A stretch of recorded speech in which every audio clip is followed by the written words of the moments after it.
The human body can go through incredible situations and conditions and still survive. But there are tools that you need. They're not a lot, but there are some tools that can really mean the difference between life and death or bodily injury. And so we're going to take a look today at the top items that you need in a survival situation. These are not brand specific. They're not something that are just my favorites. Anything that you have a different brand of that'll suit the same purpose, is up to you to put together.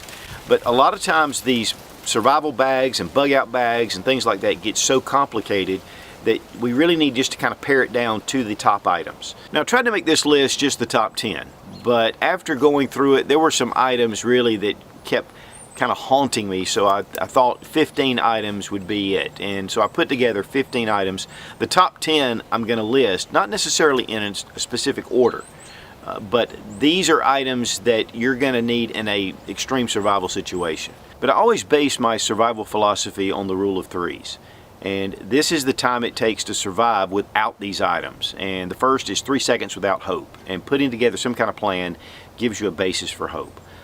3 minutes without air, 3 hours in harsh conditions, 3 days without water, 3 weeks without food. Medical supplies transcend all that. They could be used at any time, needed at any time, and your ability to defend yourself as well. So that's really what I kind of put together, all my kits, all my plans. First thing on the list is a first aid kit and actually a trauma kit.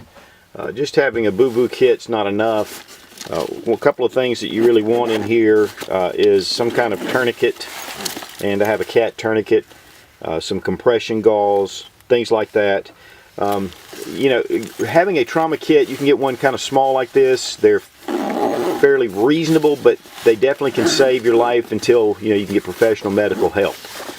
I got this one from Skinny Medic, just where I got it, and he's a good buddy of mine. But these kits are vital, and that is number one. Number two is some kind of poncho or tarp. And you can get either something blue like this. I have a olive drab one and I have a camo one that are pretty cool. One of the things I like to do though is have one with the emergency or Mylar interior. And this can be used for signaling, but it definitely gives you warmth. And one of the reasons why this is number two is because you can only live 3 hours in harsh conditions. And this will wrap you up and get you through those 3 hours.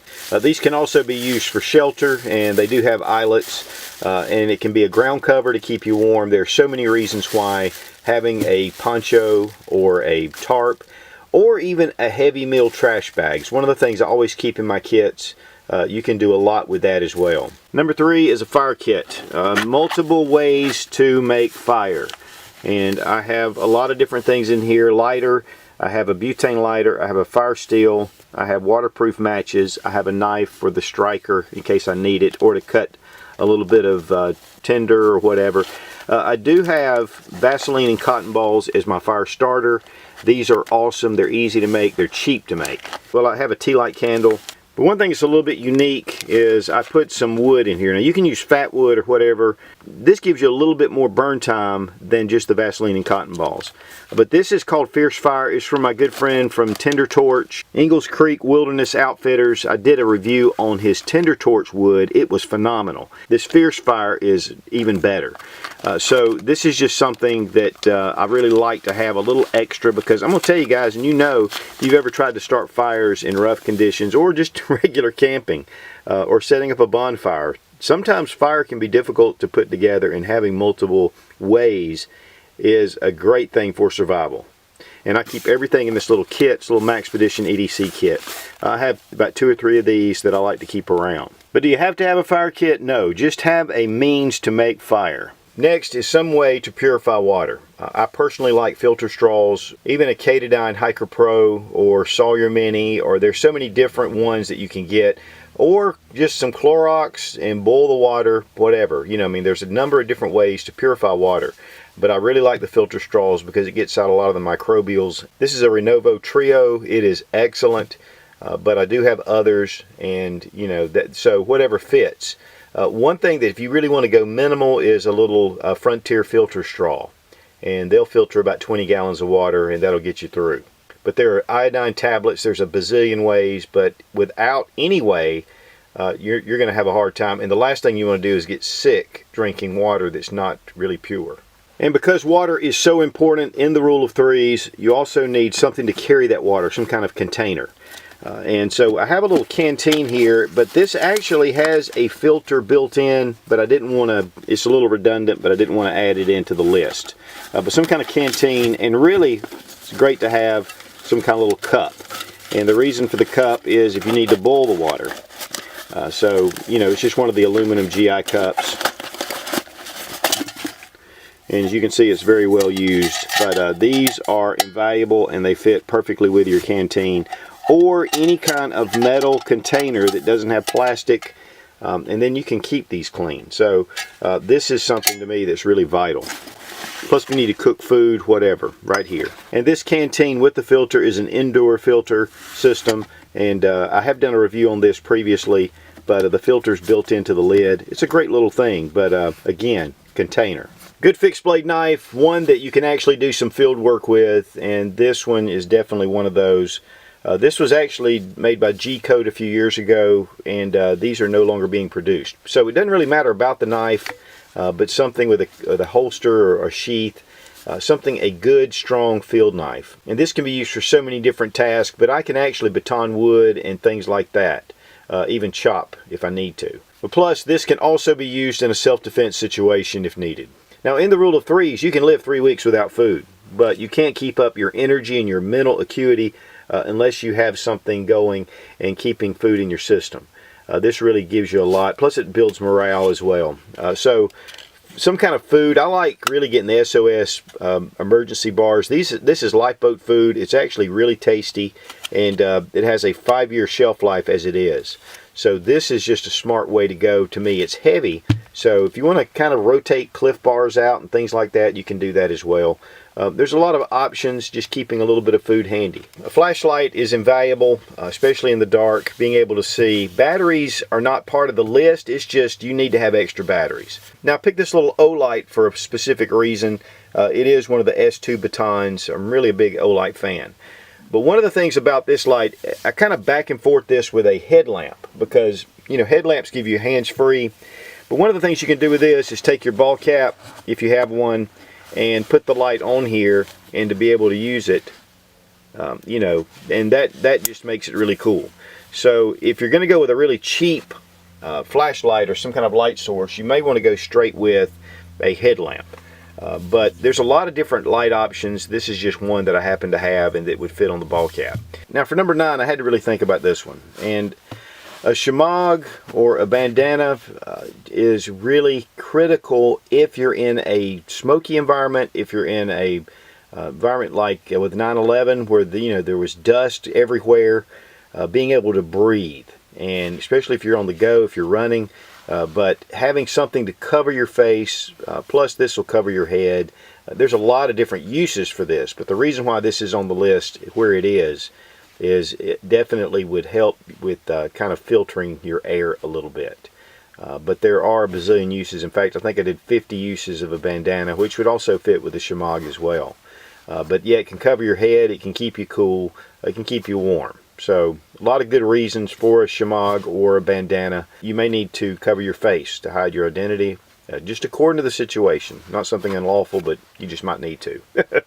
Now, being able to carry your items is really important, and I wanted to put that in the top 10 list. You can get a big bag like this. This is a VanQuest Trident and 20. This is a great bag, a lot of features. It's really big. Or you can go with like a gear slinger, this Maxpedition that has just the one strap that fits around. These are really handy, easy to take off, easy to get into. Or one of these CountyComm bags, which is something just definitely different. I love this little bag. It doesn't have a lot of compartments and a lot of things like that, but it is a super cool bag, and it's real incognito. So, but there's a bazillion other bags. This is just some options, and you put them in a grocery bag if you need to. But having something to be able to carry them is critical. Get you a good bag, a lot better than this. Now we're into the last 5 items, and I'm not really going to put these in order as much because all of them are really just about equally important according to the situation. First is a multi-tool. having some sort of, this is an SOG, but having a really good multi-tool. There's so many different things you can do with these. And you have your knife, a saw, and pliers, and all the other things. So, good multi-tool. And paracord, having some sort of cordage in a survival situation. There's just so many uses.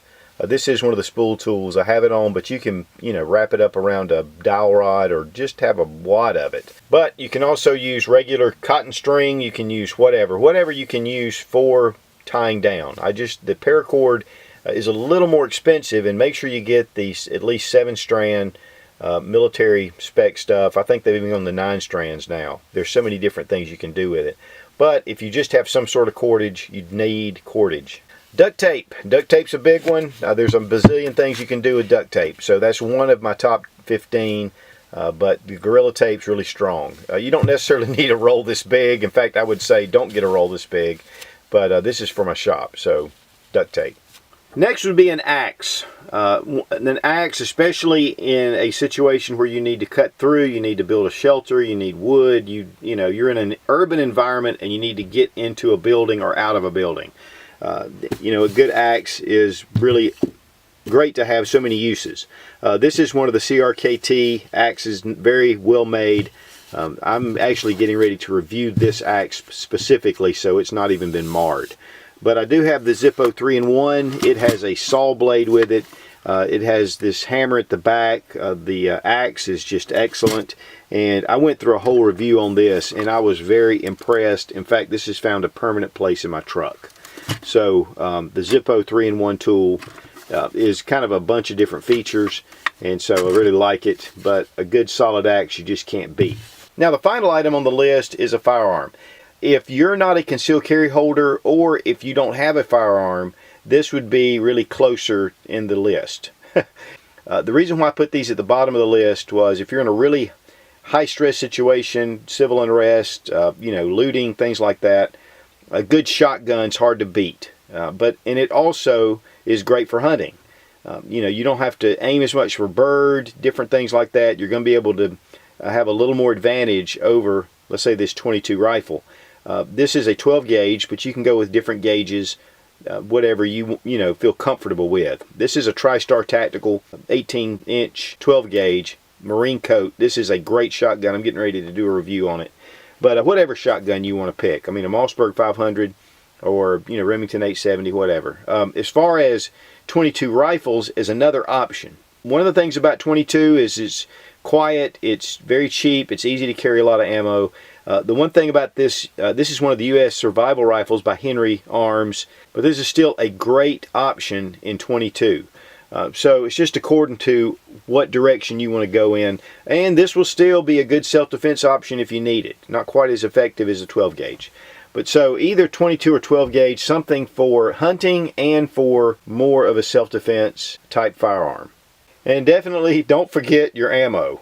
And that's my top 15 items. There's definitely a lot of things like head cover, glasses. I mean, there's just a bazillion things you can do, but then we're getting into bug out bags. But this will get you hopefully home.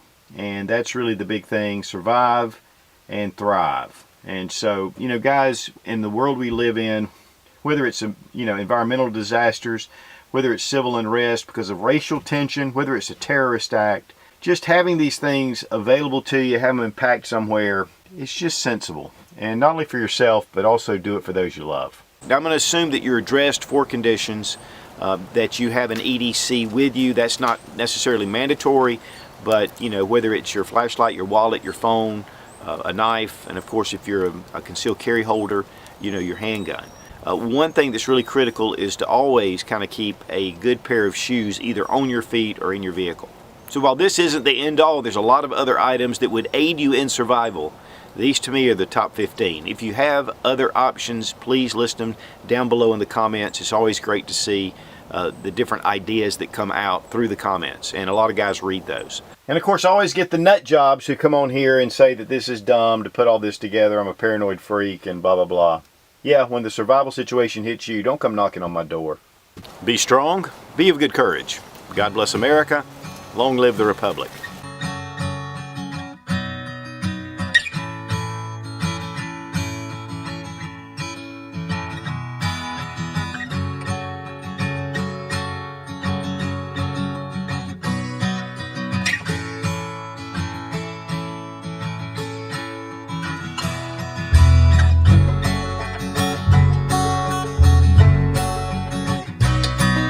number 10 on the list is a firearm. I would not put this number, okay. Now number 15 on the list is this is it.